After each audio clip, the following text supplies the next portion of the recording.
General, we have exhausted the members that have questions here today. I have asked members to submit questions for the record by the end of business today, and I would once again say to designees, please try to meet that deadline.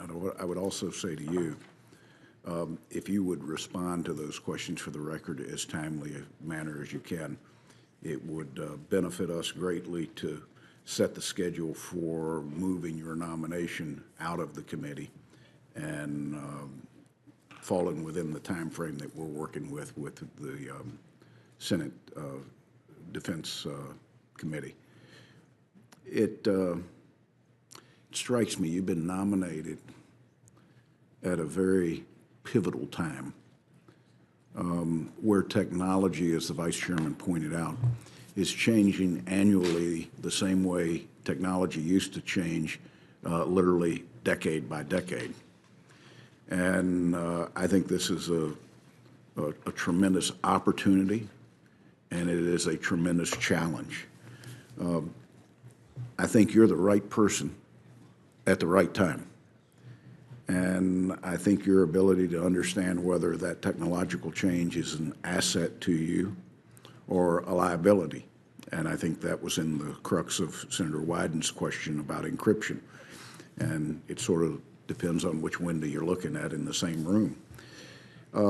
It's tough for me to admit that you're the right person at the right time, because I never thought that I would say that about somebody that had a soldier that had never rotated through a North Carolina facility. Sorry, Mr. Chairman. But I do want to say to you that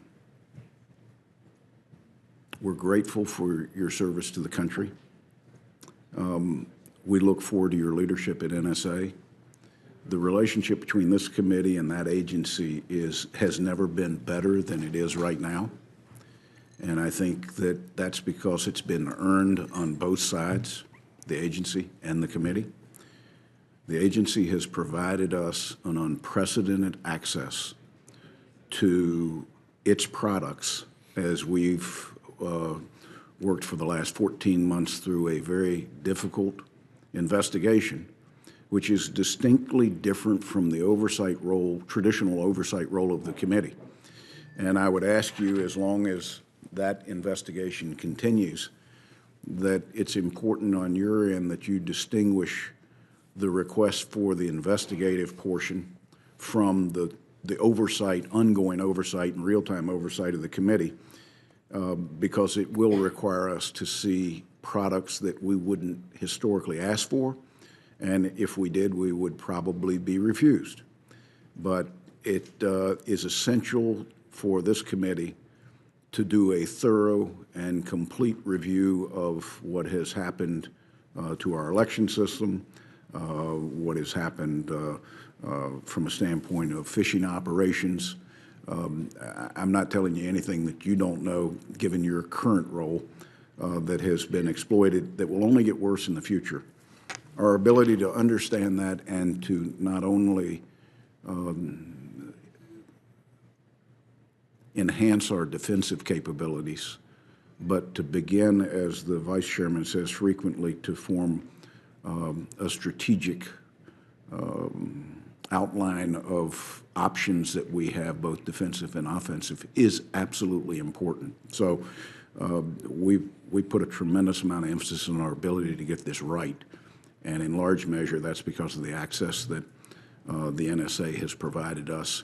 And I'm sure that under your leadership, that will continue.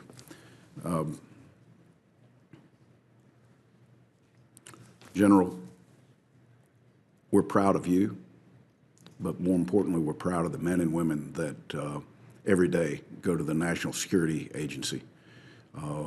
Many of them without any public acknowledgement that they work there. It's not the prettiest campus, as you know. It's not in the easiest place to get to in Northern Virginia and Southern Maryland. But they go there and they sacrifice salary for a commitment to their country. And they provide the foundation for the protection and security of the American people. We can't say enough times to them, thank you for what you do. We are here as a tool for you for your successful leadership at the NSA that we know will happen. And I hope you will call on us anytime we can enhance that role as Director of the National Security Agency. With that, this hearing is adjourned.